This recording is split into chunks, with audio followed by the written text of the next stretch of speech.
세례냐 침례냐 제8강. 안녕하세요. 윤도현 목사의 5분 성경 공부를 진행하는 윤도현 목사입니다.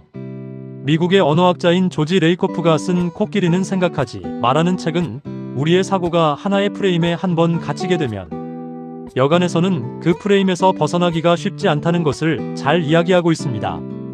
보통 정치권에서 많이 다루기는 하지만 그 외에도 경제, 사회, 과학, 철학, 문화 등 인간의 삶의 모든 분야에서 어떤 주제와 관련하여 누가 또는 무엇이 옳다 그르다 논쟁이 일어날 때 그 논쟁에서 이기기 위해 치열한 학문적인 정직한 성실함을 발휘하기보다는 자신에게 유리한 하나의 프레임을 만들고 씌워서 논쟁 자체의 틀을 자신의 의도대로 이끌어가려고 하는 얍삽함을 보이는 행태들이 많습니다.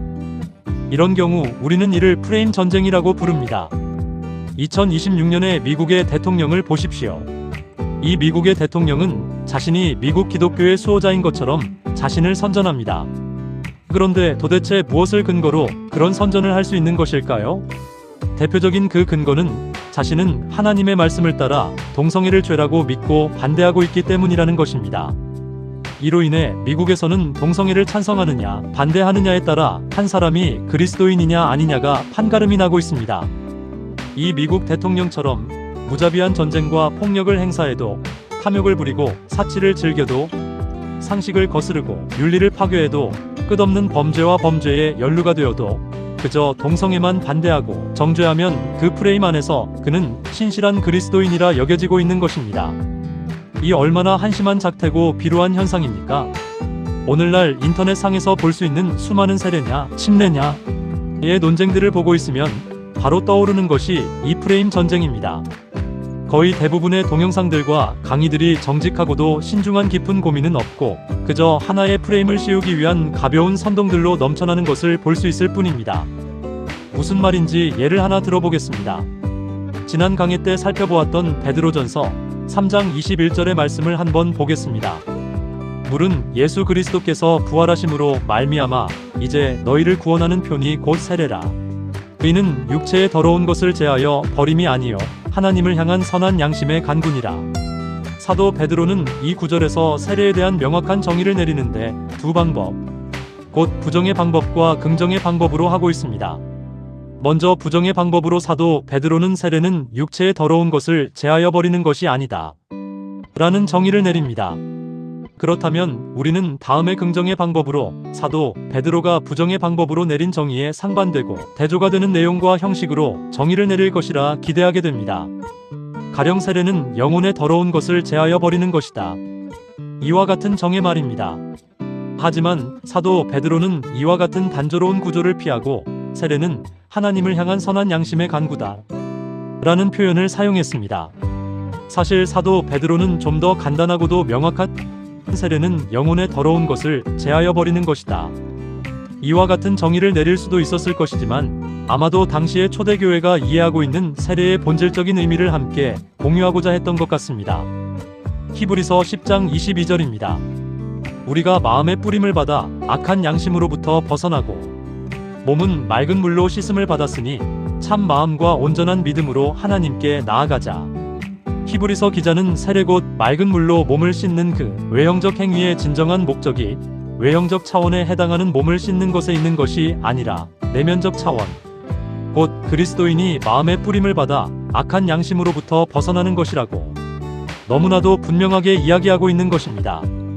베드로전서 3장 21절은 세례를 통해 선한 양심을 얻는 것을 이야기하고 히브리서 10장 22절은 세례를 통해 악한 양심을 버리는 것을 이야기하니 사실 이 둘은 서로가 서로를 설명하고 인정하고 있는 셈입니다.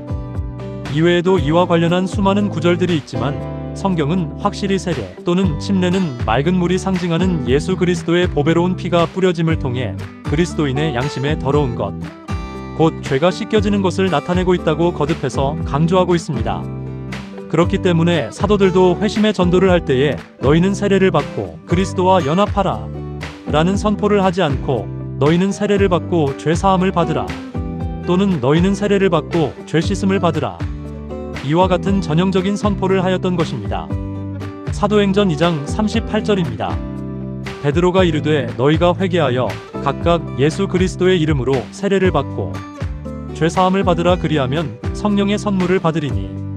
또 사도행전 22장 16절입니다. 이제는 왜 주저하느냐 일어나 주의 이름을 불러 세례를 받고 너의 죄를 씻으라 하더라.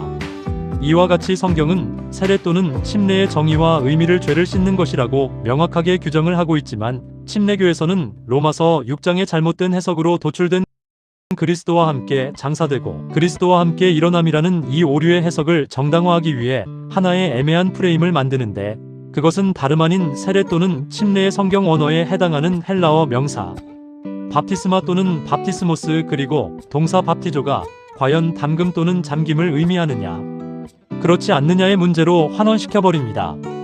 이것이 왜 프레임의 문제가 되느냐 하면, 만약 그와 같은 헬라어 단어들이 담금 또는 잠김을 의미한다면 결국 세례 또는 침례는 그리스도와 함께 장사되고 그리스도와 함께 일어남을 의미하는 것이라는 강력한 증거와 근거가 될 것이고, 결국 세례보다는 침례가 더 성경적으로 옳은 성례의 방식이라는 자신들만의 희망을 주장할 수 있을 것이기 때문입니다. 그런데 여기에는 최소한 두 가지 중요한 문제가 있습니다. 첫째, 침례교에서는 세례 또는 침례와 관련해서 밥티조라는 단어에 목숨을 걸고 있지만 사실 성경 전체에서는 세례 또는 침례와 관련한 단어들이 밥티조뿐만 아니라 바르다라는 의미를 가진 크리오, 알레이포, 에피크리오, 붓다라는 의미를 가진 케오, 카타케오, 뿌리다라는 의미를 가진 란티조, 페리란티조, 프로스케오, 씻는다라는 의미를 가진 루오, 니프토와 같은 수많은 단어들이 등장하고 있기 때문입니다. 세례 또는 침례가 씻는 것과 관련된 것이라면 성경의 이 모든 단어들은 하나도 예외 없이 다 의미가 있습니다. 왜냐하면 우리는 실제로 몸을 씻을 때 세수를 하는 것처럼 물을 바르기도 하고 바가지로 물을 퍼서 붓기도 하며 샤워를 하듯이 물을 뿌리기도 하고 욕조에 몸을 담그듯이 물에 잠기기도 하기 때문입니다. 그런데 침례교에서는 로마서 6장의 그 잘못된 해석의 오류로서의 정의를 정당화하기 위해 이와 같은 단어들의 연구는 거의 생략을 하고 오직 자신들이 만든 프레임의 단어인 밥티조에만 모든 의미를 부여하고 있을 뿐입니다. 그리고 둘째, 그렇다면 침례교가 그렇게도 목숨같이 여기는 그 단어 밥티조는 과연 담그다 또는 잠기다라는 의미를 가지고 있을까? 이것이 다음 강의에서부터 시작되는 중심적인 주제인데, 결론부터 미리 이야기를 하자면 그건 역시 전혀 그렇지 않다는 것입니다.